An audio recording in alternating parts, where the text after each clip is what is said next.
Chapitre 38. Un homme puissant. Mais il y a tant de mystère dans ses démarches et d'élégance dans sa taille. Qui peut-elle être? Schiller. Les portes du donjon s'ouvrirent de fort bonne heure le lendemain. Julien fut réveillé en sursaut. Ah, bon Dieu, pensa-t-il, voilà mon père.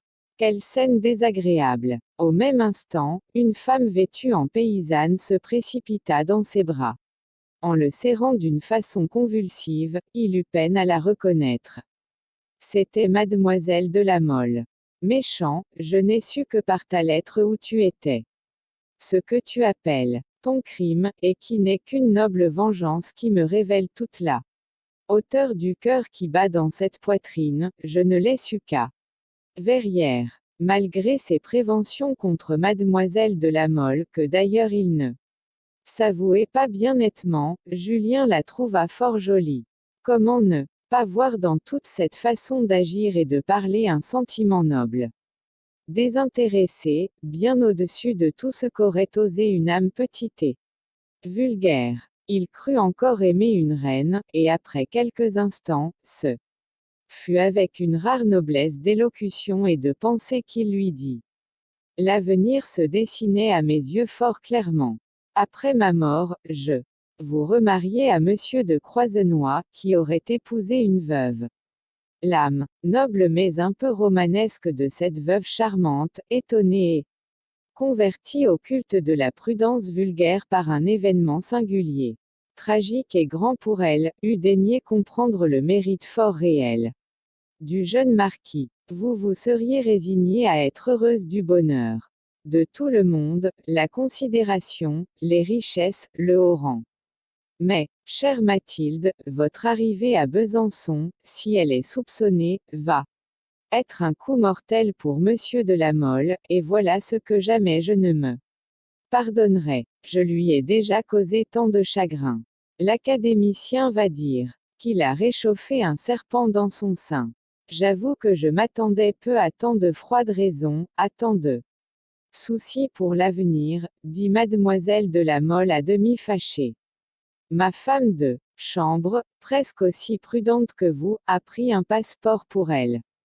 Et c'est sous le nom de Madame Michelet que j'ai couru la poste. Et Madame Michelet a pu arriver aussi facilement jusqu'à moi.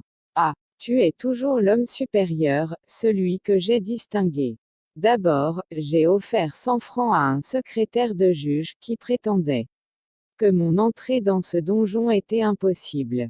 Mais l'argent reçu, cet honnête homme m'a fait attendre, a élevé des objections, j'ai pensé qu'il songeait à me voler. Elle s'arrêta. Eh bien, dit Julien. Ne te fâche pas, mon petit Julien, lui dit-elle en l'embrassant, j'ai été obligée de dire mon nom à ce secrétaire, qui me prenait pour une jeune ouvrière de Paris amoureuse du beau Julien. En vérité, ce sont ces termes. Je lui ai juré que j'étais ta femme, et j'aurais une permission pour te voir chaque jour. La folie est complète, pensa Julien, je n'ai pu l'empêcher. Après tout, monsieur de La Mole est un si grand seigneur que l'opinion saura bien trouver une excuse au jeune colonel qui épousera cette charmante veuve. Ma mort prochaine couvrira tout, et il se livra avec délice à l'amour de Mathilde. C'était de la folie, de la grandeur d'âme, tout ce qu'il y a de plus singulier. Elle lui proposa sérieusement de se tuer avec lui. Après ses premiers transports, et lorsqu'elle se fut rassasiée du bonheur de voir Julien, une curiosité vive s'empara tout à coup de son âme. Elle examinait son amant, qu'elle trouva bien au-dessus de ce qu'elle s'était imaginé. Boniface de La Mole lui semblait ressuscité, mais plus héroïque. Mathilde vit les premiers avocats du pays, qu'elle offensa en leur offrant de l'or trop crûment, mais ils finirent par accepter. Elle arriva rapidement à cette idée, qu'en fait de choses douteuses et d'une haute portée, tout dépendait à Besançon de monsieur l'abbé de Frilair. Sous le nom obscur de Madame Michelet, elle trouva d'abord d'insurmontables difficultés pour parvenir jusqu'au tout-puissant congréganiste. Mais le bruit de la beauté d'une jeune marchande de mode, folle d'amour, et venue de Paris à Besançon, pour consoler le jeune abbé Julien Sorel, se répandit dans la ville. Mathilde courait seule à pied, dans les rues de Besançon, elle espérait n'être pas reconnue. Dans tous les cas, elle ne croyait pas inutile à sa cause de produire une grande impression sur le peuple. Sa folie songeait à le faire révolter pour sauver Julien Marchand à la mort. Mademoiselle de la Mole croyait être vêtue simplement et comme il convient à une femme dans la douleur, elle l'était de façon à attirer tous les regards. Elle était à Besançon l'objet de l'attention de tous lorsqu'après 8 jours de sollicitation, elle obtint une audience de Monsieur de Frilair. Quel que fût son courage, les idées de congréganiste influent et de profonde et prudente scélératée s'étaient tellement lises dans son esprit, qu'elle trembla en sonnant à la porte de l'évêché. Elle pouvait à peine marcher, lorsqu'il lui fallut monter l'escalier qui conduisait à l'appartement du premier grand vicaire.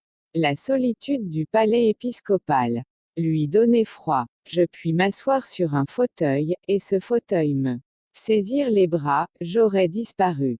À qui ma femme de chambre pourra-t-elle me demander? Le capitaine de gendarmerie se gardera bien d'agir. Je suis isolée dans cette grande ville. À son premier regard dans l'appartement, mademoiselle de la Mole fut rassurée. D'abord c'était un laquais en livrée fort élégante, qui lui avait ouvert le salon où on la fit attendre étalait ce luxe fin et délicat. Si différent de la magnificence grossière, et que l'on ne trouve à Paris que dans les meilleures maisons.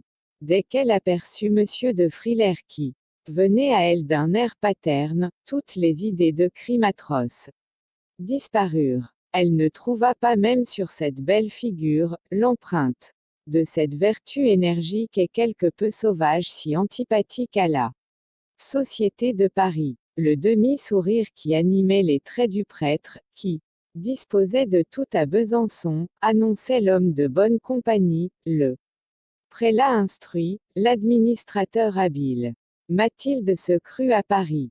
Il ne fallut que quelques instants à Monsieur de Frilair pour amener Mathilde à lui avouer qu'elle était la fille de son puissant adversaire, le marquis de la Mole. Je ne suis point en effet Madame Michelet, dit-elle en reprenant toute la hauteur de son maintien, et cet aveu me coûte peu car je viens vous consulter, monsieur, sur la possibilité de procurer l'évasion de Monsieur de la Vernet. D'abord il n'est coupable que d'une étourderie, la femme sur laquelle il a tiré se porte bien. En second lieu, pour séduire les subalternes, je puis remettre sur le champ 50 000 francs, et m'engager pour le double. Enfin, ma reconnaissance et celle de ma famille ne trouvera rien d'impossible pour qui aura sauvé Monsieur de la Vernet. Monsieur de Frilair paraissait étonné de ce nom. Mathilde lui montra plusieurs lettres du ministre de la Guerre, adressées à Monsieur Julien Sorel de la Vernet. Vous voyez, monsieur, que mon père se chargeait de sa fortune. C'est tout simple, je l'ai épousé en secret, mon père désirait qu'il fût officier supérieur, avant de déclarer ce mariage un peu singulier pour une La Mole. Mathilde remarqua que l'expression de la bonté et d'une gaieté douce s'évanouissait rapidement, à mesure que Monsieur de Frilair arrivait à des découvertes importantes. Une finesse mêlée de fausseté profonde se peignit sur sa figure. L'abbé avait des doutes, il relisait lentement les documents officiels. Quel parti puis-je tirer de ces étranges confidences? Se disait-il. Me voici tout d'un coup en relation intime avec une amie de la célèbre maréchal de Fervaques, nièce toute puissante de Monseigneur l'évêque de par qui l'on est évêque en France. Ce que je regardais comme reculé dans l'avenir se présenta. L'improviste. Ceci peut me conduire au but de tous mes vœux. D'abord Mathilde fut effrayée du changement rapide de la physionomie de cet homme si puissant, avec lequel elle se trouvait seule dans un Appartement reculé. Mais quoi, se dit-elle bientôt, la pire chance n'eût-elle pas été de ne faire aucune impression sur le froid égoïsme d'un prêtre rassasié de pouvoir et de jouissance, ébloui de cette voie rapide et imprévue qui s'ouvrait à ses yeux pour arriver à l'épiscopat, étonné du génie de Mathilde, un instant Monsieur de Frilair ne fut plus sur ses gardes. Mademoiselle de la Mole le vit presque à ses pieds, ambitieux et vif jusqu'au tremblement nerveux. Tout s'éclaircit, pensa-t-elle, rien ne sera impossible ici à l'ami de Madame de Fervaques. Malgré un sentiment de jalousie encore bien douloureux, elle eut le courage d'expliquer que Julien était l'ami intime de la maréchale, et rencontrait presque tous les jours chez elle Monseigneur l'évêque de *****. Quand l'on tirerait au sort 4 ou 5 fois de suite une liste de 36 jurés parmi les notables habitants de ce département, dit le grand vicaire avec l'âpre regard de l'ambition et en appuyant sur les mots, je me considérerais comme bien peu chanceux, si, dans chaque liste, je ne comptais pas 8 ou 10 amis et les plus intelligents de la troupe. Presque toujours, j'aurais la majorité, plus qu'elle-même. Pour condamner, voyez mademoiselle, avec quelle grande facilité je puis faire absoudre. L'abbé s'arrêta tout à coup, comme étonné du son de ces paroles. Il avouait des choses que l'on ne dit jamais aux profanes. Mais, à son tour, il frappa Mathilde de stupeur quand il lui apprit que ce qui étonnait et intéressait surtout la société de Besançon dans l'étrange aventure de Julien, c'est qu'il avait inspiré autrefois une grande passion à Madame de Rênal, et l'avait longtemps partagée. Monsieur de Frilair s'aperçut facilement du trouble extrême que produisait son récit. J'ai ma revanche, pensa-t-il. Enfin, voici un moyen de conduire cette petite personne si décidée, je tremblais de n'y pas réussir. L'air distingué et peu facile à mener redoublait à ses yeux le charme de la rare beauté qu'il voyait presque suppliante devant lui. Il reprit tout son sang-froid, et n'hésita point à retourner le poignard dans son cœur. Je ne serais pas surpris après tout, lui dit-il d'un air léger, quand nous apprendrions que c'est par jalousie que monsieur Sorel a tiré 2 coups de pistolet à cette femme autrefois tant aimée. Il s'en faut bien qu'elle soit sans agrément, et depuis peu elle voyait fort souvent un certain abbé Marquineau de Dijon, espèce de janséniste sans mœurs comme ils sont tous. Monsieur de Frilair tortura voluptueusement et à loisir le cœur de cette jolie fille, dont il avait surpris le secret. Pourquoi, disait-il en arrêtant des yeux ardents sur Mathilde, monsieur Sorel aurait-il choisi l'Église, si ce n'est parce que, précisément en cet instant son rival y célébrait la messe. Tout le monde accorde infiniment d'esprit, et encore plus de prudence à l'homme heureux que vous protégez. Quoi de plus simple que de se cacher dans les jardins de Monsieur de Rênal qu'il connaît si bien. Là, avec la presque certitude de n'être ni vu, ni pris, ni soupçonné, il pouvait donner la mort à la femme dont il était jaloux.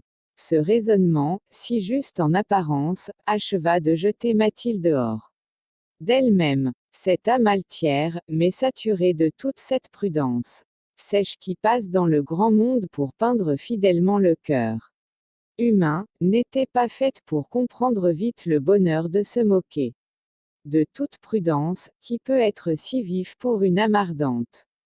Dans les hautes classes de la société de Paris, où Mathilde avait vécu, la passion ne peut que bien rarement se dépouiller de prudence, et c'est du 5e étage qu'on se jette par la fenêtre.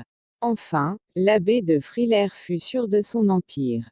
Il fit entendre à Mathilde, sans doute il mentait, qu'il pouvait disposer à son gré du ministère public, chargé de soutenir l'accusation contre Julien. Après que le sort aurait désigné les 36 jurés de la session, il ferait une démarche directe et personnelle auprès de 30 jurés au moins. Si Mathilde n'avait pas semblé si jolie à Monsieur de Frilair, il ne lui eût parlé aussi clairement qu'à la 5 ou 6e entrevue. Chapitre 39. L'intrigue. Castres 1676, un frère vient d'assassiner sa sœur dans la maison voisine de la mienne, ce gentilhomme était déjà coupable d'un meurtre.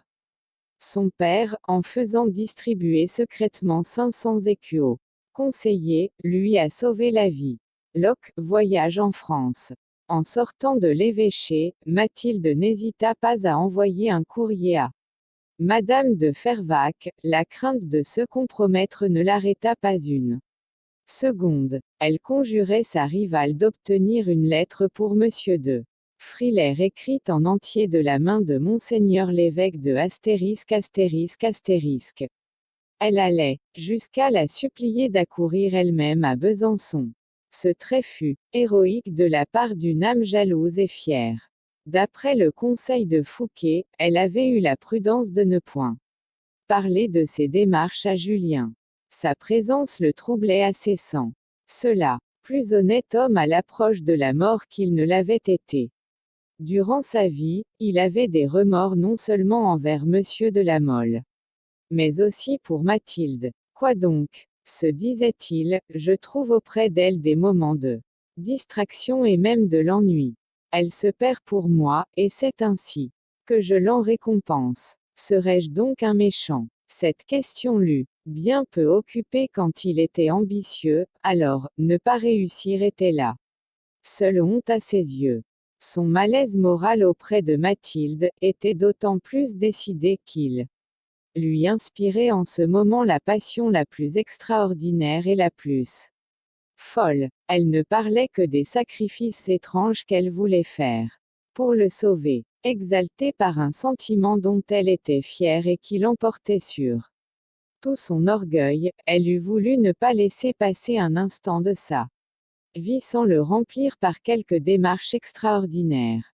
Les projets les plus étranges, les plus périlleux pour elle remplissaient ses longs entretiens avec Julien. Les geôliers, bien payés, la laissaient régner dans la prison. Les idées de Mathilde ne se bornaient pas au sacrifice de sa réputation, peu lui importait de faire connaître son état à toute la société. Se jeter à genoux pour demander la grâce de Julien, devant la voiture du roi allant au galop, attirer l'attention du prince, au risque de se faire 1000 fois écraser, était une des moindres chimères que rêvait cette imagination exaltée et courageuse.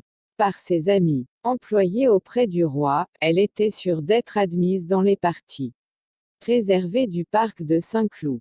Julien se trouvait peu digne de tant de dévouement, à vrai dire il était fatigué d'héroïsme, suété à une tendresse simple, naïve et presque timide, qu'il se fût trouvé sensible, tandis qu'au contraire, il fallait toujours l'idée d'un public et des autres à l'âme hautaine de Mathilde.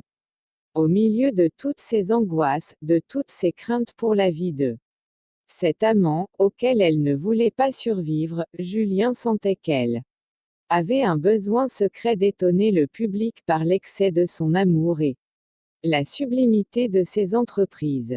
Julien prenait de l'humeur de ne point se trouver touché de tout cet héroïsme. Qu'eusse été s'il eût connu toutes les folies dont Mathilde accablait l'esprit dévoué, mais éminemment raisonnable et borné du bon Fouquet. Il ne savait trop que blâmer dans le dévouement de Mathilde, car lui aussi eût sacrifié toute sa fortune et exposé sa vie au plus grand hasard pour sauver Julien. Il était stupéfait de la quantité d'or jeté par Mathilde. Les premiers jours, les sommes ainsi dépensées en imposèrent à Fouquet, qui avait pour l'argent toute la vénération d'un provincial. Enfin, il découvrit que les projets de Mademoiselle de la Mole variaient souvent, et, à son grand soulagement, trouva un mot pour blâmer son caractère si fatigant pour lui. Elle était changeante. De cette épithète à celle de mauvaise tête, le plus grand anathème en province, il n'y a qu'un pas. Il est singulier, se disait Julien, un jour que Mathilde sortait de sa prison, qu'une passion si vive et dont je suis l'objet me laisse tellement insensible. Et je l'adorais il y a 2 mois. J'avais bien lu que l'approche de la mort désintéresse de tout, mais il est affreux de se sentir ingrat et de ne pouvoir se changer. Je suis donc un égoïste. Il se faisait à ce sujet les reproches les plus humiliants. L'ambition était morte en son cœur, une autre passion y était sortie de ses cendres, il l'appelait le remords d'avoir assassiné Madame de Rênal. Dans le fait, il en était éperdument amoureux. Il trouvait un bonheur singulier quand laissé absolument seul et sans crainte d'être interrompu, il pouvait se livrer tout entier au souvenir des journées heureuses qu'il avait passées jadis à Verrières ou à Vergy. Les moindres incidents de ces temps trop rapidement envolés avaient pour lui une fraîcheur et un charme irrésistibles. Jamais il ne pensait à ses succès. De Paris, il en était ennuyé. Ses dispositions qui s'accroissaient rapidement furent en partie devinées par la jalousie de Mathilde. Elle s'apercevait fort clairement qu'elle avait à lutter contre l'amour de la solitude. Quelquefois, elle prononçait avec terreur le nom de Madame de Rênal. Elle voyait frémir Julien. Sa passion n'eut désormais ni borne, ni mesure. S'il meurt, je meurs après lui, se disait-elle avec toute la bonne foi possible. Que diraient les salons de Paris en voyant une fille de mon rang adorer à ce point un amant destiné à la mort? Pour trouver de tels sentiments, il faut remonter au temps des héros, c'étaient des amours de ce genre qui faisaient palpiter les cours du siècle de Charles IX et de Henri III, au milieu des transports les plus vifs, quand elle serrait contre son cœur la tête de Julien, quoi, se disait-elle avec horreur, cette tête charmante serait destinée à tomber. Eh bien, ajoutait-elle enflammée, d'un héroïsme qui n'était pas sans bonheur, mes lèvres, qui se pressant contre ses jolis cheveux, seront glacées moins de 24 heures. Après, les souvenirs de ces moments d'héroïsme et d'affreuse volupté l'attachaient d'une étreinte invincible. L'idée de suicide, si occupante par elle-même, et jusqu'ici si éloignée de cette âme altière, y pénétra. Et ce fut pour y régner bientôt avec un empire absolu. Non, le sang de mes ancêtres ne s'est point attiédi en descendant jusqu'à moi, se disait Mathilde avec orgueil. J'ai une grâce à vous demander, lui dit un jour son amant, mettez votre enfant en nourrice à Verrières, Madame de Rênal surveillera la nourrice. Ce que vous me dites là est bien dur. Et Mathilde pâlit. Il est vrai, et je t'en demande 1000 fois pardon, s'écria Julien, sortant de sa rêverie et la serrant dans ses bras. Après avoir séché ses larmes, il revint à sa pensée, mais avec plus d'adresse. Il avait donné à la conversation un tour de philosophie mélancolique. Il parlait de cet avenir qui allait sitôt se fermer pour lui. Il faut convenir, cher ami, que les passions sont un accident dans la vie, mais cet accident ne se rencontre que chez les âmes supérieures. La mort de mon fils serait au fond un bonheur pour l'orgueil de votre famille, c'est ce que devineront les subalternes. La négligence sera le lot de cet enfant du malheur et de la honte. J'espère qu'à une époque que je ne veux point fixer, mais que pourtant mon courage entrevoit, vous obéirez à mes dernières recommandations. Vous épouserez monsieur le marquis de Croisenois. Quoi, déshonoré? Le déshonneur ne pourra prendre sur un nom tel que le vôtre. Vous serez une veuve et la veuve d'un fou, voilà tout. J'irai plus loin, mon crime n'ayant point l'argent pour moteur ne sera point déshonorant. Peut-être à cette époque, quelque législateur philosophe aura obtenu des préjugés de ses contemporains, la suppression de la peine de mort.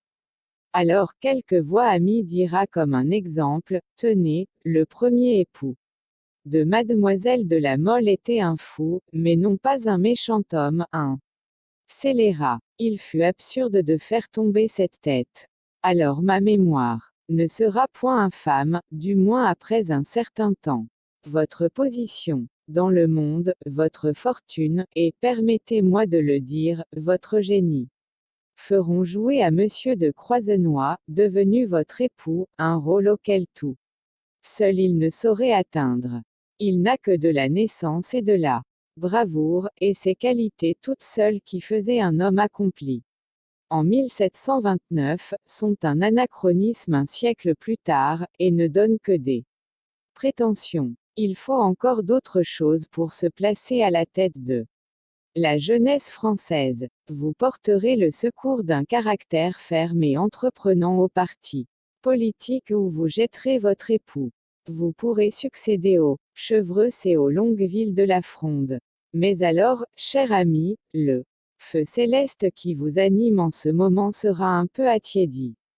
Permettez-moi de vous le dire, ajouta-t-il après beaucoup d'autres phrases préparatoires, dans 15 ans vous regarderez comme une folie excusable, mais pourtant comme une folie, l'amour que vous avez eu pour moi. Il s'arrêta tout à coup et devint rêveur. Il se trouvait de nouveau vis-à-vis cette idée si choquante pour Mathilde. Dans 15 ans, Madame de Rênal adorera mon fils, et vous l'aurez oublié. Chapitre 40. La tranquillité. C'est parce que alors j'étais fou qu'aujourd'hui je suis sage. Oh, philosophe qui ne voit rien que d'instantané, que tes vues sont courtes. Ton mille n'est pas fait pour suivre le travail souterrain des passions. Madame Goethe. Cet entretien fut coupé par un interrogatoire, suivi d'une conférence avec l'avocat chargé de la défense.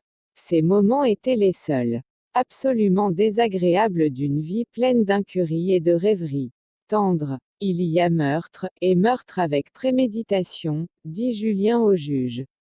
Comme à l'avocat. J'en suis fâché, messieurs, ajouta-t-il en souriant. Mais ceci réduit votre besogne à bien peu de choses. Après tout, se disait Julien, quand il fut parvenu à se délivrer de ces deux êtres, il faut que je sois brave, et apparemment plus brave que ces deux hommes. Il regarde comme le comble des maux, comme le roi des épouvantements, ce duel à issue malheureuse, dont je ne m'occuperai sérieusement que le jour même. C'est que j'ai connu un plus grand malheur, continua Julien en philosophant avec lui-même. Je souffrais bien autrement durant mon premier voyage à Strasbourg, quand je me croyais abandonné par Mathilde, et pouvoir dire que j'ai désiré avec tant de passion cette intimité parfaite qui aujourd'hui me laisse si froid. Dans le fait, je suis plus heureux seul que quand cette fille si belle partage ma solitude. L'avocat, homme de règle et de formalité, le croyait fou et pensait avec le public que c'était la jalousie qui lui avait mis le pistolet à la main. Un jour, il hasarda de faire entendre à Julien que cette allégation, vraie ou fausse, serait un excellent moyen de plaidoirie. Mais l'accusé redevint en un clin d'œil un être passionné et incisif. Sur votre vie, monsieur, s'écria Julien hors de lui, souvenez-vous de ne plus proférer cet abominable mensonge. Le prudent avocat eut peur un instant d'être assassiné. Il préparait sa plaidoirie, parce que l'instant décisif approchait. Rapidement, Besançon et tout le département ne parlaient que de cette cause célèbre. Julien ignorait ce détail, il avait prié qu'on ne lui parlât jamais de ces sortes de choses. Ce jour-là, Fouquet et Mathilde ayant voulu lui apprendre certains bruits publics fort propres, selon eux, à donner des espérances, Julien les avait arrêtés dès le premier mot. Laissez-moi ma vie idéale. Vos petites tracasseries, vos détails de la vie réelle, plus ou moins froissants pour moi, me tireraient du ciel. On meurt comme on peut, moi je ne veux penser à la mort qu'à ma manière. Que m'importent les autres. Mes relations avec les autres vont être tranchées brusquement. De grâce ne me parlez plus de ces gens-là, c'est bien assez d'être encore encanaillé à la vue du juge d'instruction et de l'avocat. Au fait, se disait-il à lui-même, il paraît que mon destin est de mourir en rêvant. Un être obscur, tel que moi, sûr d'être oublié avant 15 jour, serait bien dupe, il faut l'avouer, de jouer la comédie. Il est singulier pourtant que je n'ai connu l'art de jouir de la vie que depuis que j'en vois le terme si près de moi. Il passait ses dernières journées à se promener sur l'étroite terrasse, au haut du donjon, fumant d'excellents cigares que Mathilde avait envoyés chercher en Hollande par un courrier, et sans se douter que son apparition était attendue chaque jour par tous les télescopes de la ville. Sa pensée était à Vergy. Jamais il ne parlait de Madame de Rênal à Fouqué, mais, 2 ou 3 fois, cet ami lui dit qu'elle se rétablissait rapidement, et ce mot retentit dans son cœur. Pendant que l'âme de Julien était presque toujours tout entière dans le pays des idées, Mathilde occupée des choses réelles, comme il convient à un cœur aristocrate, avait su avancer à un tel point l'intimité de la correspondance directe entre Madame de Fervaques et Monsieur de Frilair, que déjà le grand mot évêché avait été prononcé. Le vénérable prélat chargé de la feuille des bénéfices ajouta en apostille à une lettre de sa nièce, tirez bas, ce pauvre Sorel n'est qu'un étourdi. J'espère qu'on nous le rendra. Tirez bas. À la vue de ces lignes, Monsieur de Frilair fut comme hors de lui. Il ne doutait pas de sauver Julien. Sans cette loi jacobine qui a prescrit la formation d'une liste innombrable de jurés, et qui n'a d'autre but réel que d'enlever toute influence aux gens bien nés, disait-il à Mathilde la veille du tirage au sort des 36 jurés de la session, j'aurais répondu du verdict. J'ai bien fait acquitter le curé N. Ce fut avec plaisir que, le lendemain, parmi les noms sortis de l'urne, Monsieur de Frilair trouva 5 congréganistes de Besançon, et parmi les étrangers à la ville, les noms de MM. Valénaud, de Moirod, de Cholin. Je réponds d'abord de ces 8 jurés-ci, dit-il à Mathilde. Les 5 premiers sont des machines. Valénaud est mon agent, Moirod me doit tout. De Cholin est un imbécile qui a peur de tout. Le journal répandit dans le département les noms des jurés, et Madame de Rênal, à l'inexprimable terreur de son mari, voulut venir à Besançon. Tout ce que Monsieur de Rênal put obtenir fut qu'elle ne quitterait point son lit, afin de ne pas avoir le désagrément d'être appelée en témoignage. Vous ne comprenez pas ma position, disait l'ancien maire de Verrières. Je suis maintenant libéral de la défection, comme ils disent, nul doute que ce polisson de Valénaud et Monsieur de Frilair n'obtiennent facilement du procureur général et des juges tout ce qui pourra m'être désagréable. Madame de Rênal céda sans peine aux ordres de son mari. Si je paraissais à la cour d'assises, se disait-elle, j'aurais l'air de demander vengeance. Malgré toutes les promesses de prudence faites au directeur de sa conscience et à son mari, à peine arrivée à Besançon, elle écrivit de sa main à chacun des 36 jurés. Astérisque, astérisque, astérisque, astérisque, astérisque. Je ne paraîtrai point le jour du jugement, monsieur, parce que ma présence pourrait jeter de la défaveur sur la cause de monsieur Sorel. Je ne désire qu'une chose au monde, et avec passion, c'est qu'il soit sauvé. N'en doutez point, l'affreuse idée qu'à cause de moi un innocent a été conduit à la mort empoisonnerait le reste de ma vie, et sans doute l'abrégerait. Comment pourriez-vous le condamner à mort, tandis que moi, je vis? Non, sans doute, la société n'a point le droit d'arracher la vie, et surtout à un être tel que Julien Sorel. Tout le monde, à Verrières, lui a connu des moments d'égarement. Ce pauvre jeune homme a des ennemis puissants, mais, même parmi ses ennemis, et combien n'en a-t-il pas? Quel est celui qui met en doute ses admirables talents et sa science profonde? Ce n'est pas un sujet ordinaire que vous allez juger, monsieur. Durant près de 18 mois, nous l'avons tout connu. Pieux, sage, appliqué, mais, 2 ou 3 fois par an, il était saisi par des accès de mélancolie qui allaient jusqu'à l'égarement. Toute la ville de Verrières, tous nos voisins de Vergy où nous passons la belle Saison, ma famille entière, monsieur le sous-préfet lui-même, rendront justice. À sa piété exemplaire, il sait par cœur toute la Sainte Bible. Un impie, se fût-il appliqué pendant des années à apprendre le livre saint.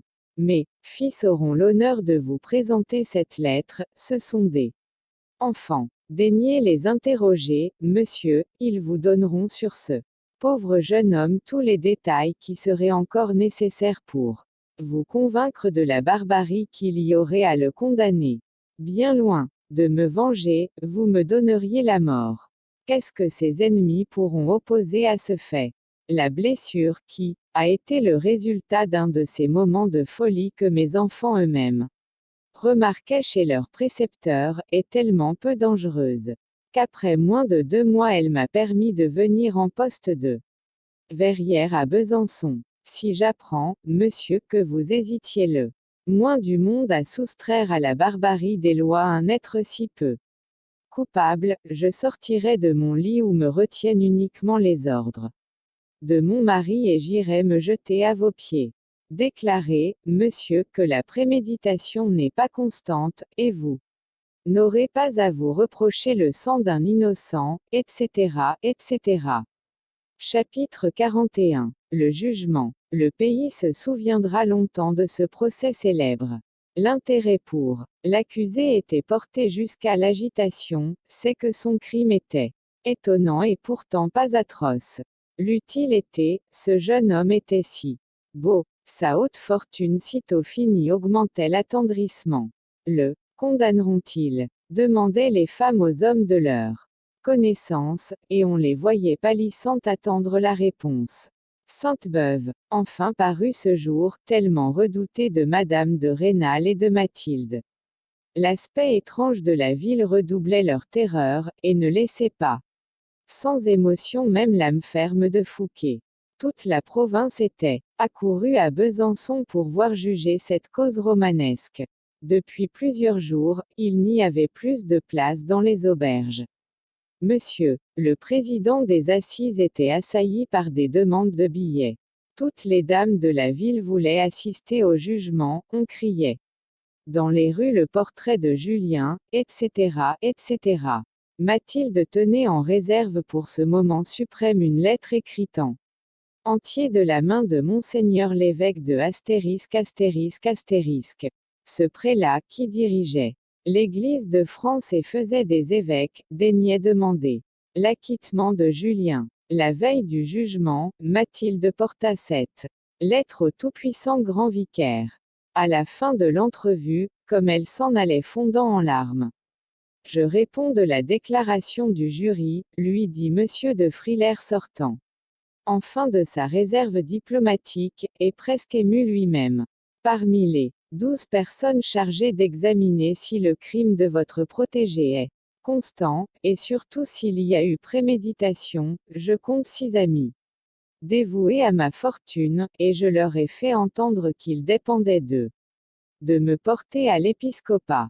Le baron Valenod, que j'ai fait maire de Verrières, dispose entièrement de 2 de ses administrés, et même, de Moirod et de Cholin. À la vérité, le sort nous a donné pour cette affaire de jurés fort mal pensants, mais quoiqu'ultra-libéraux, ils sont fidèles à mes ordres dans les grandes occasions, et je les ai fait prier de voter comme monsieur Valenod. J'ai appris qu'un 6e juré industriel, immensément riche et bavard libéral, aspire en secret à une fourniture au ministère de la guerre, et sans doute il ne voudrait pas me déplaire. Je lui ai fait dire que monsieur de Valenod a mon dernier mot.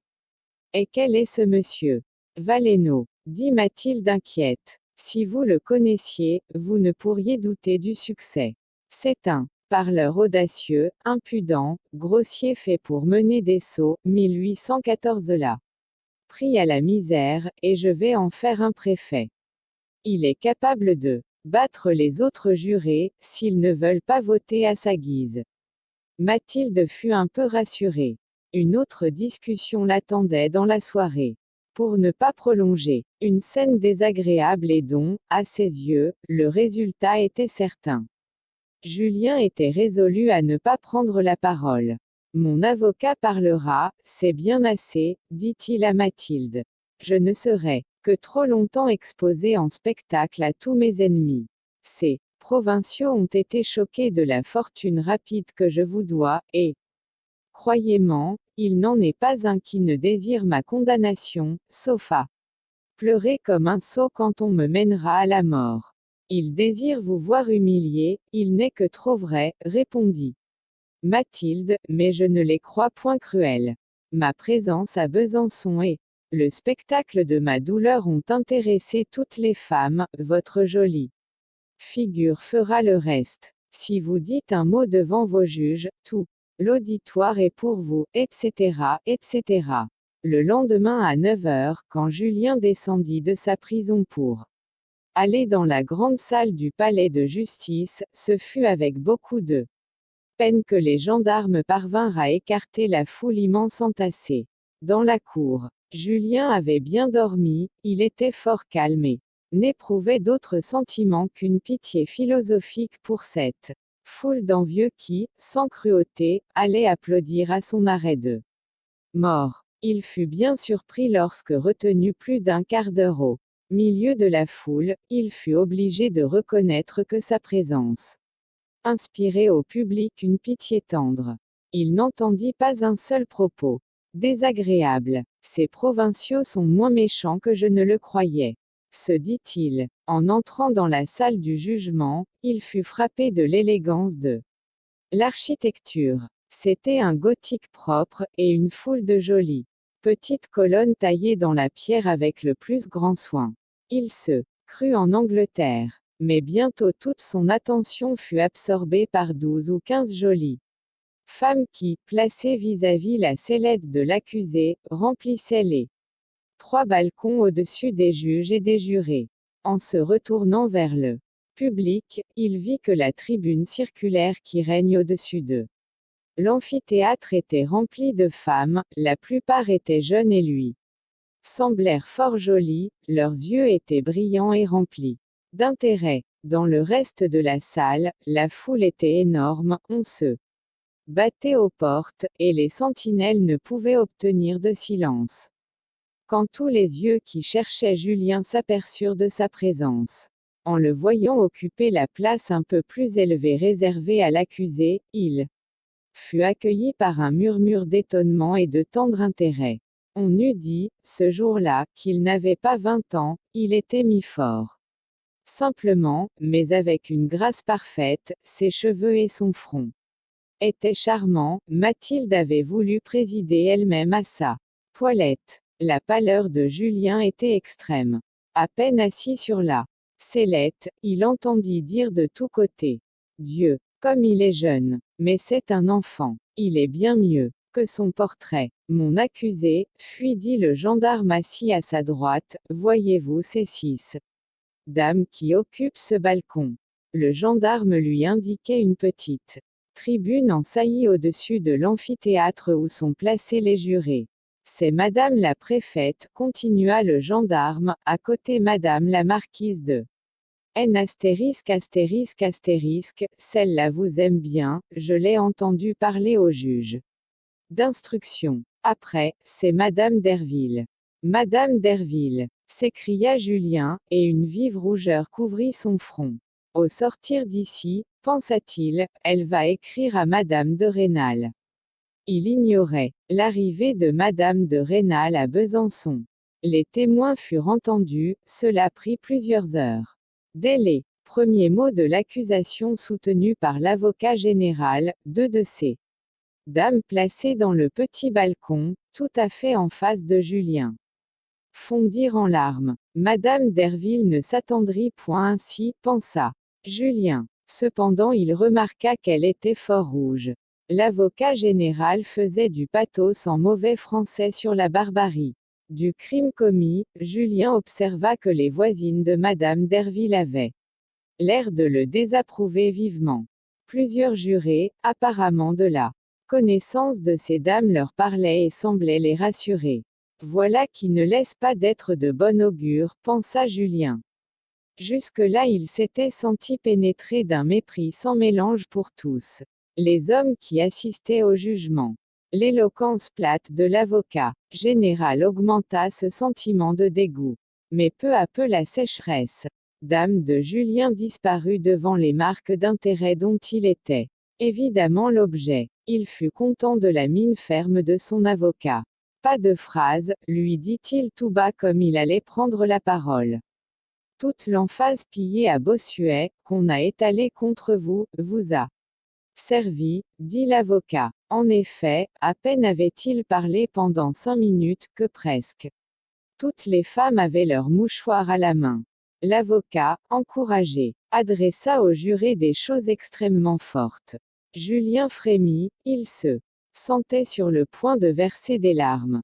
Grand Dieu, que diront mes ennemis? Il allait céder à l'attendrissement qui le gagnait, lorsque, heureusement pour lui, il surprit un regard insolent de monsieur le baron de Valenod. Les yeux de ce cuistre sont flamboyants, se dit-il, quel triomphe pour cette âme basse. Quand mon crime n'aurait amené que cette seule circonstance, je devrais le maudire.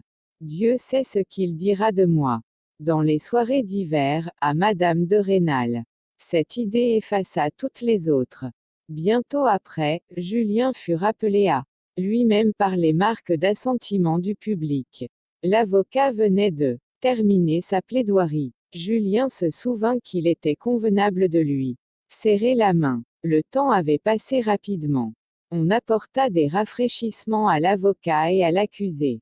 Ce fut alors seulement que Julien fut frappé d'une circonstance, aucune femme n'avait quitté l'audience pour aller dîner. Ma foi, je meurs de faim, dit l'avocat, et vous? Moi de même, répondit Julien. Voyez, voilà madame la préfète qui reçoit aussi son dîner, lui dit l'avocat en lui indiquant le petit balcon. Bon courage, tout va bien. La séance recommença. Comme le président faisait son résumé, minuit sonna. Le président fut obligé de s'interrompre, au milieu du silence de l'anxiété universelle. Le retentissement de la cloche de l'horloge remplissait la salle. Voilà le dernier de mes jours qui commence, pensa Julien. Bientôt il se sentit enflammé par l'idée du devoir. Il avait dominé jusque-là son attendrissement, et gardé sa résolution de ne point parler, mais quand le président des assises lui demanda s'il avait quelque chose à ajouter, il se leva. Il voyait devant lui les yeux de Madame Derville qui, ô lumière, lui semblèrent bien brillants. Pleurerait-elle, par hasard? Pensa-t-il. Messieurs les jurés, l'horreur du mépris, que je croyais pouvoir braver au moment de la mort, me fait prendre la parole. Messieurs, je n'ai point l'honneur d'appartenir à votre classe, vous voyez en moi un paysan qui s'est révolté contre la bassesse de sa fortune. Je ne vous demande aucune grâce, continua Julien en affermissant sa voix. Je ne me fais point illusion, la mort m'attend, elle sera juste. J'ai pu attenter au jour de la femme la plus digne de tous les respect, de tous les hommages. Madame de Rênal avait été pour moi comme une mère. Mon crime est atroce, et il fut prémédité. J'ai donc mérité la mort, messieurs les jurés. Quand je serai moins coupable, je vois des hommes qui, sans s'arrêter à ce que ma jeunesse peut mériter de pitié, voudront punir en moi et décourager à jamais cette classe de jeunes gens qui, nés dans un ordre inférieur, et en quelque sorte opprimés par la pauvreté, ont le bonheur de se procurer une bonne éducation, et l'audace de se mêler à ce que l'orgueil des gens riches appelle la société. Voilà mon crime, messieurs, et il sera puni avec d'autant plus de sévérité, que, dans le fait, je ne suis point jugé par mes pairs.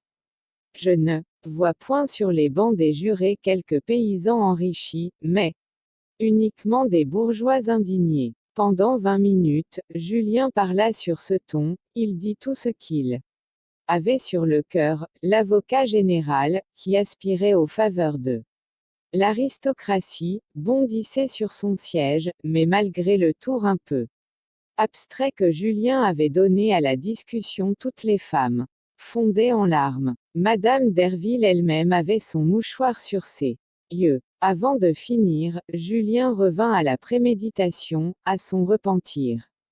Au respect, à l'adoration filiale et sans borne que, dans des temps plus heureux, il avait pour Madame de Rênal. Madame Derville jeta un cri et s'évanouit. Une heure sonnait comme les jurés se retiraient dans leur chambre. Aucune femme n'avait abandonné sa place, plusieurs hommes avaient les larmes aux yeux. Les conversations furent d'abord très vives, mais peu à peu, la décision du jury se faisant attendre, la fatigue générale commença à jeter du calme dans l'assemblée. Ce moment était solennel. Les lumières jetaient moins d'éclat. Julien, très fatigué, entendait discuter auprès de lui la question de savoir si ce retard était de bon ou de mauvais augure. Il vit avec plaisir que tous les vœux étaient pour lui, le jury ne revenait point, et cependant aucune femme ne quittait la salle. Comme 2 heures venaient de sonner, un grand mouvement se fit entendre. La petite porte de la chambre des jurés s'ouvrit. Monsieur le baron de Valenod s'avança d'un pas grave et théâtral, il était suivi de tous les jurés. Il toussa, puis déclara qu'en son âme et conscience la déclaration unanime du jury était que Julien Sorel était coupable de meurtre, et de meurtre avec préméditation. Cette déclaration entraînait la peine de mort, elle fut prononcée un instant après. Julien regarda sa montre, et se souvint de Monsieur de Lavalette, il était 2h01. Car, c'est aujourd'hui vendredi, pensa-t-il. Oui, mais ce jour est heureux pour le Valenod qui me condamne. Je suis trop surveillé pour que Mathilde puisse me sauver comme fit Madame de Lavalette. Ainsi, dans 3 jours, à cette même heure, je saurai à quoi m'en tenir sur le tiré-bas grand peut-être tiré-bas. En ce moment, il entendit un cri et fut rappelé aux choses de ce monde. Les femmes autour de lui sanglotaient, il vit que toutes les figures étaient tournées vers une petite tribune pratiquée dans le couronnement d'un pilastre gothique. Il sut plus tard que Mathilde s'y était cachée. Comme le cri ne se renouvela pas, tout le monde se remit à regarder Julien, auquel les gendarmes cherchaient à faire traverser la foute. Tâchons de ne pas apprêter à rire à ce fripon de Valenod, pensa Julien. Avec quel air contrit et patelin il a prononcé la déclaration qui entraîne la peine de mort. Tandis que ce pauvre préside des assises, tout juge qu'il est depuis nombre d'années, avait la larme à l'œil en me condamnant. Quelle joie pour le Valenod de se venger de notre ancienne rivalité auprès de Madame de Rênal. Je ne la verrai donc plus.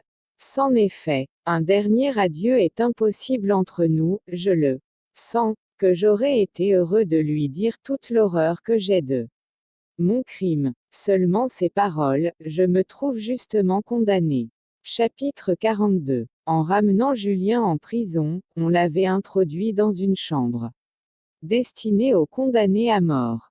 Lui qui, d'ordinaire, remarquait jusqu'aux plus petites circonstances, ne s'était point aperçu qu'on ne le faisait pas remonter à son donjon. Il songeait à ce qu'il dirait à Madame de Rênal, si, avant le dernier moment, il avait le bonheur de la voir. Il pensait qu'elle l'interromprait et voulait du premier mot pouvoir lui peindre tout son repentir. Après une telle action, comment lui persuader que je l'aime uniquement? Car enfin, j'ai voulu la tuer. Par ambition ou par amour pour Mathilde. En se mettant au lit, il trouva des draps d'une toile grossière. Ses yeux se dessillèrent. Ah, je suis au cachot, se dit-il, comme condamné à mort. C'est juste. Le comte Altamira m'y racontait que, la veille de sa mort, Danton disait avec sa grosse voix, c'est singulier, le verbe guillotiner ne peut pas se conjuguer dans tous ces temps, on peut bien dire, je serai guillotiné, tu seras guillotiné, mais on ne dit pas, j'ai été guillotiné. Pourquoi pas, reprit Julien, s'il y a une autre vie. Ma foi, si je trouve le Dieu des chrétiens, je suis perdu, c'est un despote, et comme tel, il est rempli d'idées de vengeance, sa Bible ne parle que de punitions atroces. Je ne l'ai jamais aimé, je n'ai même jamais voulu croire qu'on l'aimât sincèrement. Il est sans pitié, et il se rappela plusieurs passages de la Bible. Il me punira d'une manière abominable. Mais si je trouve le Dieu de Fénelon, il me dira peut-être, il te sera beaucoup pardonné, parce que tu as beaucoup aimé. Ai-je beaucoup aimé? Ah, j'ai aimé Madame de Rênal, mais ma conduite a été atroce. Là comme ailleurs, le mérite simple et modeste a été abandonné. Pour ce qui est brillant. Mais aussi, quelle perspective. Colonel de hussards, si nous avions la guerre, secrétaire de légation pendant la paix, ensuite ambassadeur, car bientôt j'aurais su les affaires, et quand je n'aurais été qu'un sot, le gendre du marquis de la Mole a-t-il quelque rivalité à craindre? Toutes mes sottises eussent été pardonnées, ou plutôt comptées pour des mérites. Homme de mérite et jouissant de la plus grande existence à Vienne ou à Londres. Pas précisément, monsieur, guillotiné dans 3 jours. Julien rit de bon cœur de cette saillie de son esprit. En vérité, l'homme a 2 êtres en lui, pensa-t-il. Qui diable songeait à cette réflexion maligne? Eh bien, oui, mon ami, guillotiné dans 3 jours, répondit-il à l'interrupteur. Monsieur de Cholin louera une fenêtre, de compte à demi avec l'abbé Malon. Eh bien, pour le prix de location de cette fenêtre, lequel de ces 2 dignes personnages volera l'autre? Ce passage du tiré-bas Venceslas-bas de Rotrou lui revint tout à coup. Ladislas. Mon âme est toute prête. Le roi-bas père de Ladislas-bas. L'échafaud l'est aussi, portez-y votre tête. Belle réponse, pensa-t-il, et il s'endormit. Quelqu'un le réveilla le matin en le serrant fortement. Quoi, déjà? Dit Julien en ouvrant un œil hagard. Il se croyait entre les mains du bourreau. C'était Mathilde. Heureusement, elle ne m'a pas compris. Cette réflexion lui rendit tout son sang-froid. Il trouva Mathilde changée comme par 6 mois de maladie, réellement elle n'était pas reconnaissable. Cet infâme Frilair m'a trahi, lui disait-elle en se tordant les mains, la fureur l'empêchait de pleurer. N'étais-je pas beau hier, quand j'ai pris la parole? Répondit Julien. J'improvisais, et pour la première fois de ma vie. Il est vrai qu'il est à craindre que ce ne soit aussi la dernière. Dans ce moment, Julien jouait sur le caractère de Mathilde avec tout le sang-froid d'un pianiste habile qui touche un piano. L'avantage d'une naissance illustre me manque, il est vrai, ajouta-t-il, mais la grande âme de Mathilde a élevé son amant jusqu'à elle. Croyez-vous que Boniface de la Mole ait été mieux devancé? Juge, Mathilde, ce jour-là, était tendre sans affectation, comme une pauvre fille habitant un 5e étage, mais elle ne put obtenir de lui des paroles plus simples. Il lui rendait, sans le savoir, le tourment qu'elle lui avait souvent infligé. On ne connaît point les sources du Nil, se disait Julien, il n'a point été donné à l'œil de l'homme de voir le roi des fleuves dans l'état de simple ruisseau, ainsi aucun œil humain ne verra Julien faible d'abord. Parce qu'il ne l'est pas.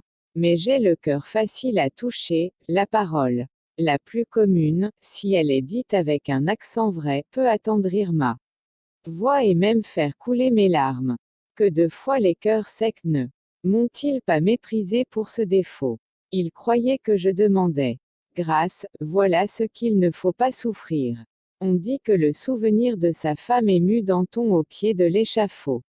Mais Danton avait donné de la force à une nation de freluquets, et empêché l'ennemi d'arriver à Paris.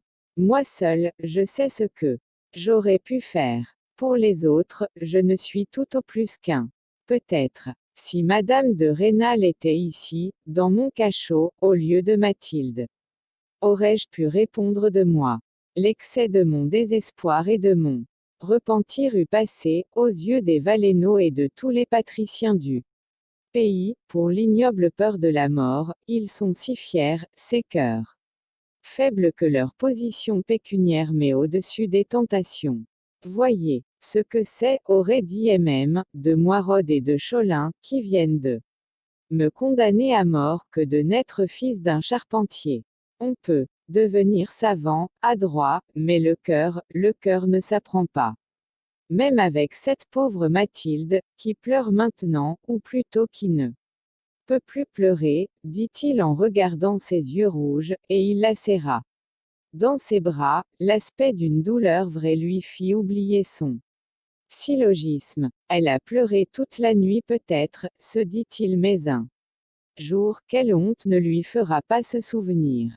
Elle se regardera comme ayant été égarée, dans sa première jeunesse, par les façons de penser basses d'un plébéien. Le Croisenois est assez faible pour l'épouser. Et, ma foi, il fera bien.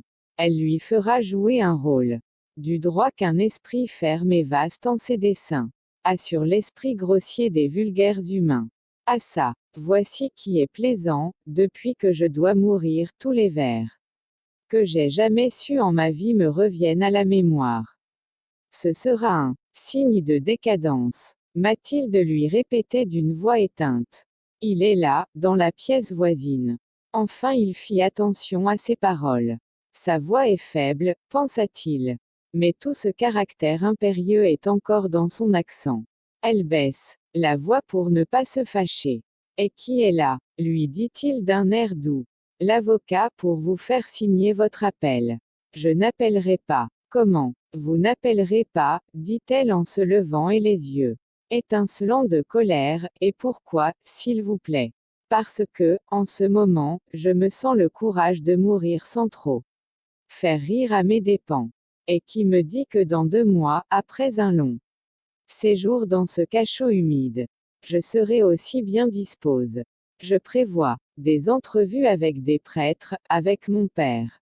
Rien au monde ne peut m'être aussi désagréable. Mourons. Cette contrariété imprévue réveilla toute la partie altière du caractère de Mathilde. Elle n'avait pu voir l'abbé de Frilair avant l'heure où l'on ouvre les cachots de la prison de Besançon. Sa fureur retomba sur Julien. Elle l'adorait, et pendant un grand quart d'heure, il retrouva dans ses imprécations contre son caractère, de lui Julien, dans ses regrets de l'avoir aimé, toute cette âme hautaine qui jadis l'avait accablé d'injures si poignantes, dans la bibliothèque de l'hôtel de la Mole. Le ciel devait à la gloire de ta race de te faire naître homme, lui dit-il. Mais quant à moi, pensait-il, je serais bien dupe de vivre encore 2 mois dans ce séjour dégoûtant, en butte à tout ce que la faction patricienne peut inventer d'infâme et d'humiliant, astérisque, et ayant pour unique consolation les imprécations de cette folle. Eh bien, après-demain matin, je me batte en duel avec un homme connu par son sang-froid et par une adresse remarquable. Fort remarquable, dit le parti Méphistophélès, il ne manque jamais son coup. Astérisque, c'est un jacobin qui parle. Eh bien, soit, à la bonne heure, Mathilde continuait à être éloquente. Parbleu non, se dit-il, je n'appellerai pas. Cette résolution prise, il tomba dans la rêverie. Le courrier en passant apportera le journal à 6 heures comme à l'ordinaire à 8 heures, après que monsieur de Rênal l'aura lu. Élisa marchant sur la pointe du pied, viendra le déposer sur son lit. Plus tard elle s'éveillera tout à coup en lisant, elle sera troublée, sa jolie main tremblera, elle lira jusqu'à ces mots. À 10h05 il avait cessé d'exister. Elle pleurera à chaudes larmes, je la connais, en vain j'ai voulu l'assassiner, tout sera oublié. Et la personne à qui j'ai voulu ôter la vie sera la seule qui sincèrement pleurera ma mort. Ah, ceci est une antithèse, pensa-t-il, et, pendant un grand quart d'heure que dura encore la scène que lui faisait Mathilde, il ne songea qu'à Madame de Rênal. Malgré lui, et quoique répondant souvent à ce que Mathilde lui disait, il ne pouvait détacher son âme du souvenir de la chambre à coucher de Verrières. Il voyait la Gazette de Besançon sur la courte pointe de taffetas orange. Il voyait cette main si blanche qui la serrait d'un mouvement convulsif. Il voyait Madame de Rênal pleurer. Il suivait la route de chaque larme sur cette figure charmante. Mademoiselle de La Mole, ne pouvant rien obtenir de Julien, fit entrer l'avocat. C'était heureusement un ancien capitaine de l'armée d'Italie, de 1796, où il avait été camarade de Manuel. Pour la forme, il combattit la résolution du condamné. Julien, voulant le traiter avec estime, lui déduisit toutes ses raisons. Ma foi, on peut penser comme vous, finit par lui dire monsieur Félix Vanneau. C'était le nom de l'avocat. Mais vous avez 3 jours pleins pour appeler, et il est de mon devoir de revenir tous les jours. Si un volcan s'ouvrait sous la prison, d'ici à 2 mois vous seriez sauvé. Vous pouvez mourir de maladie, dit-il en regardant Julien. Julien lui serra la main. Je vous remercie, vous êtes un brave homme. À ceci je songerai. Et lorsque Mathilde sortit enfin avec l'avocat, il se sentait beaucoup plus d'amitié pour l'avocat que pour elle. Chapitre 43. 1 heure après, comme il dormait profondément, il fut éveillé par des larmes qu'il sentait couler sur sa main. Ah, c'est encore Mathilde, pensa-t-il à demi éveillé. Elle vient, fidèle à la théorie, attaquer ma résolution par les sentiments tendres. Ennuyé de la perspective de cette nouvelle scène dans le genre pathétique, il n'ouvrit pas les yeux. Les vers de Belphégor fuyant sa femme lui revinrent à la pensée. Il entendit un soupir singulier, il ouvrit les yeux, c'était Madame de Rênal. Ah, je te revois avant que de mourir, est-ce une illusion? S'écria-t-il en se jetant à ses pieds. Mais pardon, madame, je ne suis qu'un assassin à vos yeux, dit-il à l'instant, en revenant à lui. Monsieur, je viens vous conjurer d'appeler, je sais que vous ne le voulez pas. Ses sanglots l'étouffaient, elle ne pouvait parler. Daignez me pardonner. Si tu veux que je te pardonne, lui dit-elle en se levant et se jetant dans ses bras, appelle tout de suite de ta sentence de mort. Julien la couvrait de baisers. Viendras-tu me voir tous les jours pendant ces 2 mois? Je te le jure. Tous les jours, à moins que mon mari ne me le défende. Je signe, s'écria Julien. Quoi? Tu me pardonnes? Est-il possible? Il la serrait dans ses bras, il était fou. Elle jeta un petit cri. Ce n'est rien, lui dit-elle, tu m'as fait mal. À ton épaule, s'écria Julien fondant en larmes. Il s'éloigna un peu, et couvrit sa main de baisers de flamme. Qui me l'eût dit, la dernière fois que je te vis, dans ta chambre à Verrières? Qui m'eût dit alors que j'écrirais à monsieur de La Mole cette lettre? Infâme, sache que je t'ai toujours aimé, que je n'ai aimé que toi. Est-il bien possible? S'écria Madame de Rênal, ravie à son tour. Elle s'appuya sur Julien, qui était à ses genoux, et longtemps ils pleurèrent en silence. À aucune époque de sa vie, Julien n'avait trouvé un moment pareil. Bien longtemps après, quand on put parler. Et cette jeune Madame Michelet, dit Madame de Rênal, ou plutôt cette Mademoiselle de La Mole, car je commence en vérité à croire cet étrange roman. Il n'est vrai qu'en apparence, répondit Julien. C'est ma femme, mais ce n'est pas ma maîtresse. En s'interrompant 100 fois l'un l'autre, ils parvinrent à grand-peine à se raconter ce qu'ils ignoraient. La lettre écrite à monsieur de La Mole avait été faite par le jeune prêtre qui dirigeait la conscience de Madame de Rênal, et ensuite copiée par elle. Quelle horreur m'a fait commettre la religion, lui disait-elle, et, encore j'ai adouci les passages les plus affreux de cette lettre. Les transports et le bonheur de Julien lui prouvaient combien il lui pardonnait. Jamais il n'avait été aussi fou d'amour. Je me crois pourtant pieuse, lui disait Madame de Rênal dans la suite de la conversation. Je crois sincèrement en Dieu, je crois également, et même cela m'est prouvé, que le crime que je commets est affreux, et des que je te vois, même après que tu m'as tiré 2 coups de pistolet. Et ici, malgré elle, Julien la couvrit de baisers. Laisse-moi, continua-t-elle, je veux raisonner avec toi, de peur de l'oublier. Dès que je te vois, tous les devoirs disparaissent, je ne suis plus qu'amour pour toi, ou plutôt, le mot amour est trop faible. Je sens pour toi ce que je devrais sentir uniquement pour Dieu, un mélange de respect, d'amour, d'obéissance.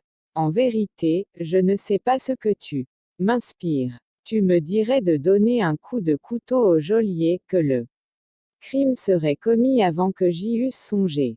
Explique-moi cela bien. Nettement avant que je te quitte, je veux voir clair dans mon cœur, car dans 2 mois nous nous quittons.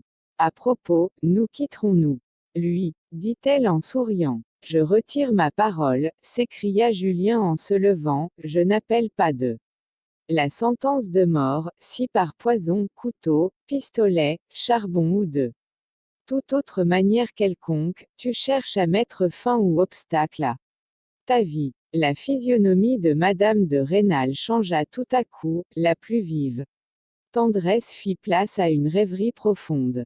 Si nous mourions tout de suite, lui dit-elle enfin, qui sait ce que l'on trouve dans l'autre vie? Répondit Julien. Peut-être des tourments, peut-être rien du tout.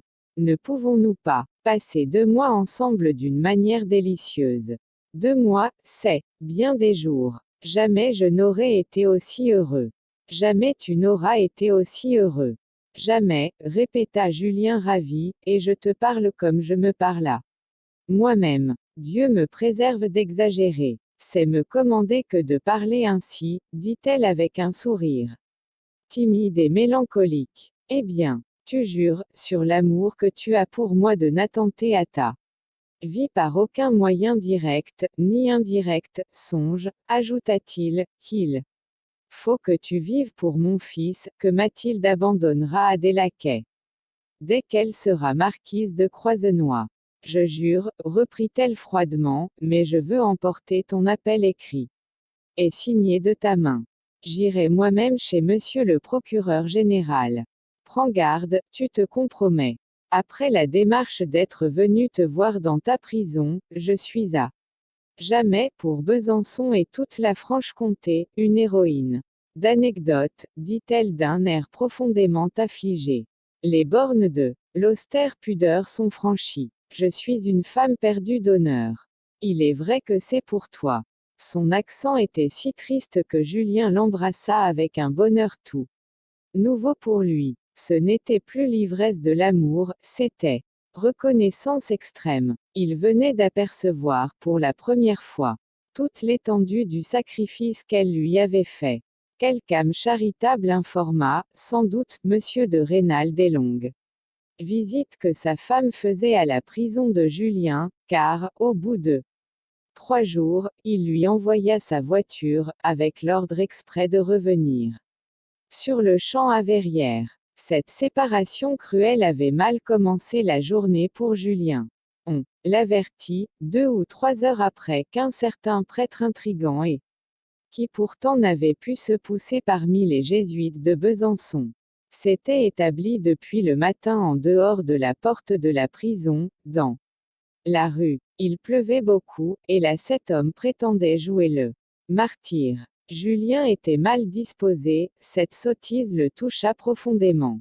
Le matin il avait déjà refusé la visite de ce prêtre, mais cet homme s'était mis en tête de confesser Julien et de se faire un nom parmi les jeunes femmes de Besançon, par toutes les confidences qu'il prétendrait en avoir reçues. Il déclarait à haute voix qu'il allait passer la journée et la nuit à la porte de la prison. Dieu m'envoie pour toucher le cœur de cet autre apostat. Et le bas peuple, toujours curieux d'une scène, commençait à s'attrouper. Oui, mes frères, leur disait-il, je passerai ici la journée, la nuit, ainsi que toutes les journées, et toutes les nuits qui suivront. Le Saint-Esprit m'a parlé, j'ai une mission d'en haut, c'est moi qui dois sauver l'âme du jeune Sorel. Unissez-vous à mes prières, etc., etc.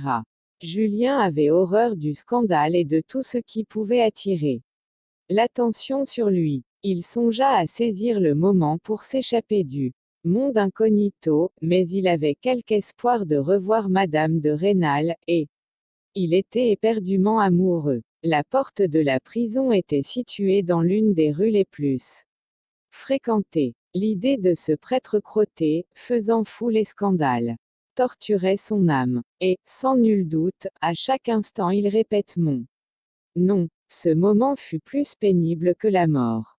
Il appela 2 ou 3 fois, à 1 heure d'intervalle, un porte-clés qui lui était dévoué, pour l'envoyer voir si le prêtre était encore à la porte de la prison. Monsieur, il est à 2 genoux dans la boue, lui disait toujours le porte-clés. Il prie à haute voix et dit des litanies pour votre âme. L'impertinent, pensa Julien. En ce moment, en effet, il entendit un bourdonnement sourd, c'était le peuple répondant aux litanies. Pour comble d'impatience, il vit le porte-clés lui-même agiter ses lèvres en répétant les mots latins. On commence à dire, ajouta le porte-clés, qu'il faut que vous ayez le cœur bien endurci pour refuser le secours de ce saint homme. Ô ma patrie, que tu es encore barbare! S'écria Julien ivre de colère. Et, il continua son raisonnement tout haut et sans songer à la présence du porte-clés. Cet homme veut un article dans le journal, et le voilà sûr de l'obtenir. Ah, maudits provinciaux, à Paris, je ne serai pas soumis à toutes ces vexations. On y est plus savant en charlatanisme. Faites entrer ce saint prêtre, dit-il enfin au porte-clés, et la sueur coulait à grands flots sur son front. Le porte-clés fit le signe de la croix et sortit tout joyeux. Ce saint prêtre se trouva horriblement laid, il était encore plus crotté. La pluie froide qu'il faisait augmentait l'obscurité et l'humidité du cachot. Le prêtre voulut embrasser Julien, et se mit à s'attendrir en lui parlant. La plus basse hypocrisie était trop évidente de sa vie. Julien n'avait été aussi en colère. Un quart d'heure après l'entrée du prêtre, Julien se trouva tout à fait un lâche. Pour la première fois, la mort lui parut horrible. Il pensait à l'état de putréfaction où serait son corps 2 jours après l'exécution, etc., etc. Il allait se trahir par quelque signe de faiblesse ou se jeter sur le prêtre et l'étrangler avec sa chaîne, lorsqu'il eut l'idée de prier le saint homme d'aller dire pour lui une bonne messe de 40 francs, ce jour-là même. Or, il était près de midi, le prêtre décampa. Chapitre 44. Dès qu'il fut sorti, Julien pleura beaucoup et pleura de mourir.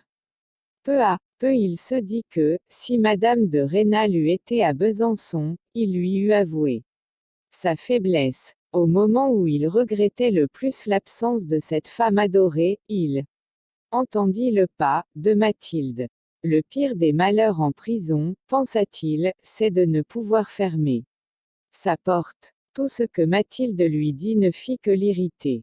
Elle lui raconta que, le jour du jugement, M. de Valenod ayant en poche sa nomination de préfet, il avait osé se moquer de M. de Frilair et se donner le plaisir de le condamner à mort. Quelle idée a eue votre ami, vient de me dire M. de Frilair, d'aller réveiller et attaquer la petite vanité de cette tirée-bas aristocratie bourgeoise-bas. Pourquoi parler de caste? Il leur a indiqué ce qu'ils devaient faire dans leur intérêt politique, c'est ni go ni songeait pas et était prêt à pleurer. Cet intérêt de caste est venu masquer à leurs yeux l'horreur de condamner à mort. Il faut avouer que M. Sorel est bien neuf aux affaires. Si nous ne parvenons à le sauver par le recours en grâce, sa mort sera une sorte de tiré-bas suicide-tiré-bas. Mathilde n'eut garde de dire à Julien ce dont elle ne se doutait pas encore, c'est que l'abbé de Frilair, voyant Julien perdu, croyait utile à son ambition d'aspirer à devenir son successeur. Presque hors de lui à force de colère impuissante et de contrariété. Allez écouter une messe pour moi, dit-il à Mathilde, et laissez-moi un Instant de paix. Mathilde, déjà fort jalouse des visites de Madame de Rênal, et qui venait d'apprendre son départ, comprit la cause de l'humeur de Julien, et fondit en larmes. Sa douleur était réelle, Julien le voyait et n'en était que plus irrité. Il avait un besoin impérieux de solitude, et comment se la procurer? Enfin, Mathilde, après avoir essayé de tous les raisonnements pour l'attendrir, le laissa seul, mais presque au même instant Fouqué parut. J'ai besoin d'être seul, dit-il à cet ami fidèle. Et comme il le vit hésiter, je compose un mémoire pour mon recours en grâce, du reste. Fais-moi un plaisir, ne me parle jamais de la mort. Si j'ai besoin de quelque service particulier ce jour-là, laisse-moi t'en parler le premier. Quand Julien se fut enfin procuré la solitude, il se trouva plus accablé et plus lâche qu'auparavant. Le peu de force qui restait à cette âme affaiblie, avait été épuisé à déguiser son état à Mademoiselle de la Mole et à Fouqué. Vers le soir, une idée le consola. Si ce matin, dans un moment où la mort me paraissait si laide, on m'eût averti pour l'exécution, œil du public eût été aiguillon de gloire peut-être ma démarche eût-elle eu quelque chose d'empesé, comme celle d'un fat timide qui entre dans un salon. Quelques gens clairvoyants, s'il en est parmi ces provinciaux, eussent pu deviner ma faiblesse. Mais personne ne l'eût vu tirer bas. Et il se sentit délivré d'une partie de son malheur. Je suis un lâchant. Ce moment, se répétait-il en chantant, mais personne ne le saura.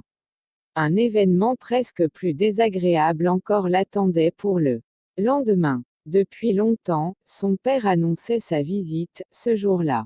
Avant le réveil de Julien, le vieux charpentier en cheveux blancs parut.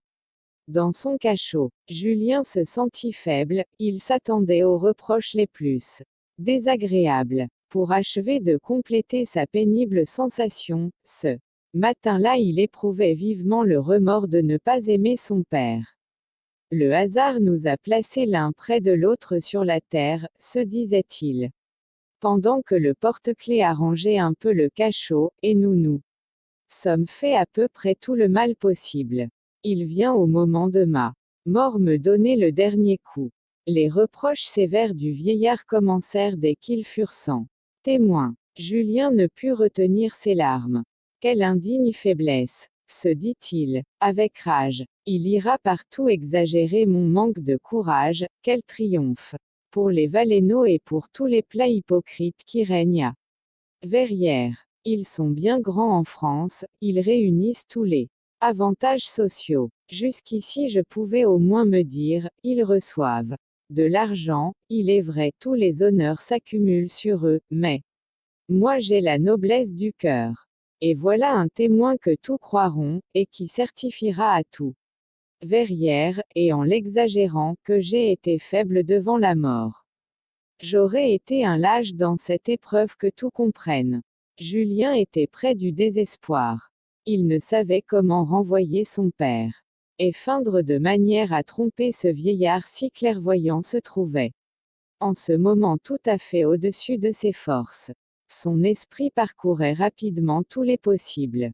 Tirez bas, j'ai fait des économies, tirez bas, s'écria-t-il tout à coup. Ce mot de génie changea la physionomie du vieillard et la position de Julien. Comment dois-je en disposer? Continua Julien plus tranquille, l'effet produit lui avait ôté tout sentiment d'infériorité. Le vieux charpentier brûlait du désir de ne pas laisser échapper cet argent, dont il semblait que Julien voulait laisser une partie à ses frères. Il parla longtemps et avec feu. Julien put être goguenard. Eh bien, le Seigneur m'a inspiré pour mon testament. Je donnerai 1000 francs à chacun de mes frères et le reste à vous. Fort bien, dit le vieillard, ce reste m'est dû, mais puisque Dieu vous a fait la grâce de toucher votre cœur, si vous voulez mourir en bon chrétien, il convient de payer vos dettes. Il y a encore les frais de votre nourriture et de votre éducation que j'ai avancés, et auxquels vous ne songez pas. Voilà donc l'amour de père. Se répétait Julien l'âme navrée.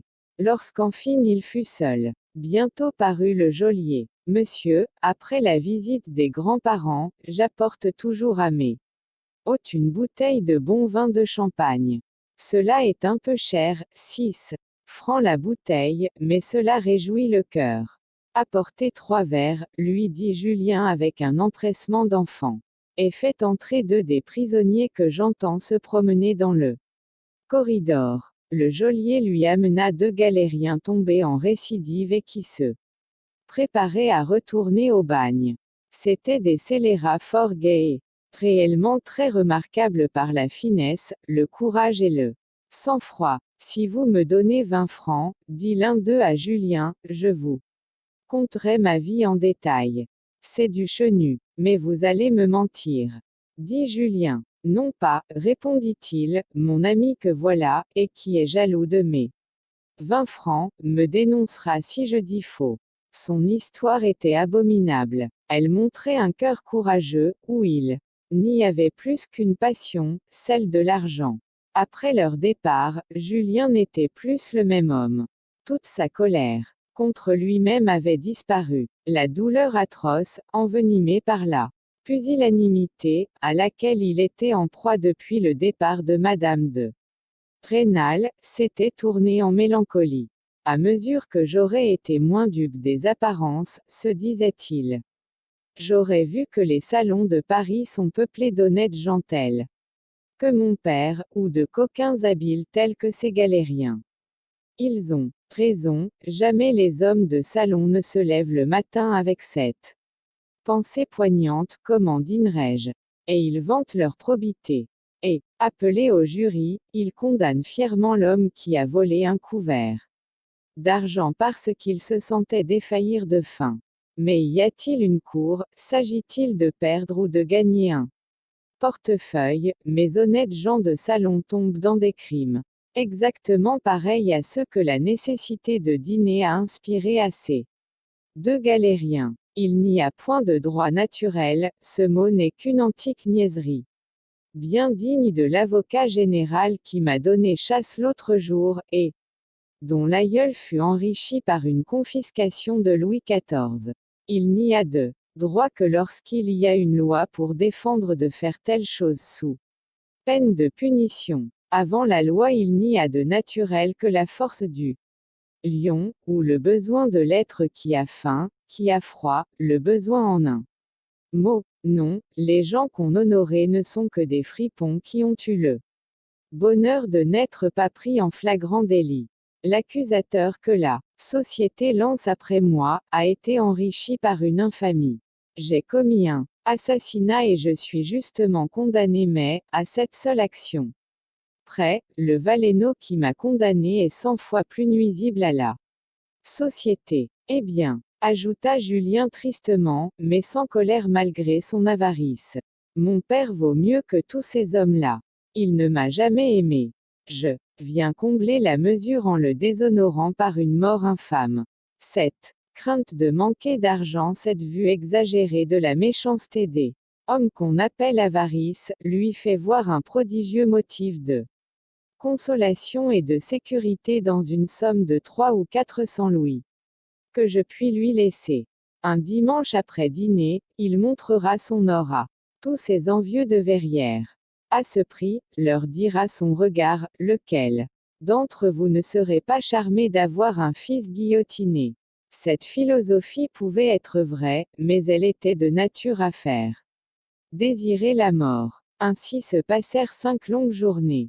Il était poli et doux envers Mathilde qu'il voyait exaspérée par la plus vive jalousie. Un soir Julien songeait sérieusement à se donner la mort.